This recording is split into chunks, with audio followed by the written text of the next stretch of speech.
मेरी संगनी के जन्मदिन 21 जुलाई पर समर्पित यह पन्ना। बचपन से ही मुझे सावन मास बहुत प्रिय रहा है।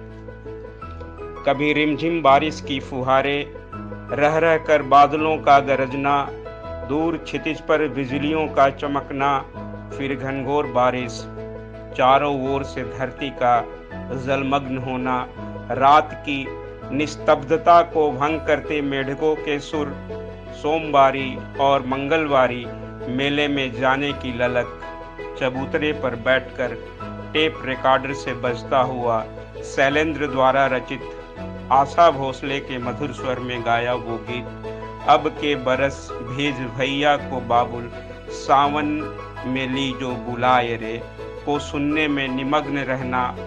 मैं तो यही समझता था कि इन्हीं प्राकृतिक रंग रूप के वजह से ही मुझे सावन सुहाना लगता है, परंतु जब से तुम मेरे जीवन की साझीदार बनी, तब से यह सावन मनभावन के साथ मनमीत भी लगने लगा, क्योंकि इन्हीं सावन के फुहारों के बीच कमला बलान के तट पर बसा जयनगर के वायुमंडल में आज ही के दिन तुम्हारी किलकारियाँ गूंजी थी।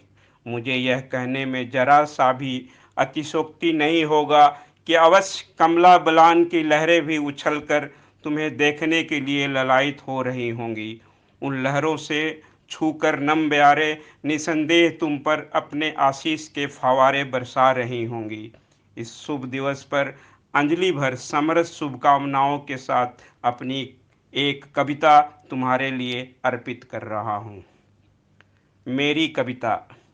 सावन के नम लहर शुक्ल पक्षीय चांदनी में सनकर, आम्र पल्लवों के सार तत्वों से सुगंधित होकर, खिड़की के पारदर्शी परत को भेद कर जब करती है स्पर्श मुझे, तब होता है आभास मुझे, सहला रही हो तुम आम्र टहनियों से मुझे। देखता हूँ तुम्हें उस चांदनी और हवा के नमी में सारा बोर, रहता हूँ उसमें डूबने के अथक प्रयास में रत। मेरा क्या, मैं तो हूँ ही तुम्हारा पुष्कर, और तुम हो उस पुष्कर की ब्रह्म कमल। इस ब्रह्म कमल के मात्र उपस्थिति से ही खिल उठता है घर का कोना कोना। जब मैं निकलता हूँ सुबह की सैर पर, केवल तुम्हारे स्मरण से ही लगते हैं हवाएं गदराने, फैल जाता है ब्रह्म कमल के सुगंध चहु ओर।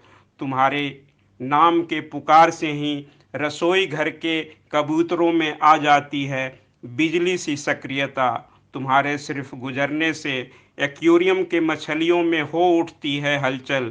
गायें लगती हैं रंभाने, बकरियां लगती हैं मेमियाने, गली के श्वान लगते हैं कोकियाने, कौवे पढ़ने लगते हैं संदेश के ककहरे, पड़ोस में मोरों के दल करने लगते हैं नर्तन।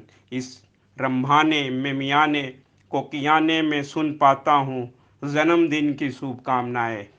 कागों के बोल लगने लगते हैं कोयल की कुक, क्योंकि उन स्वरों में होता है बधाइयों के विविध संदेश।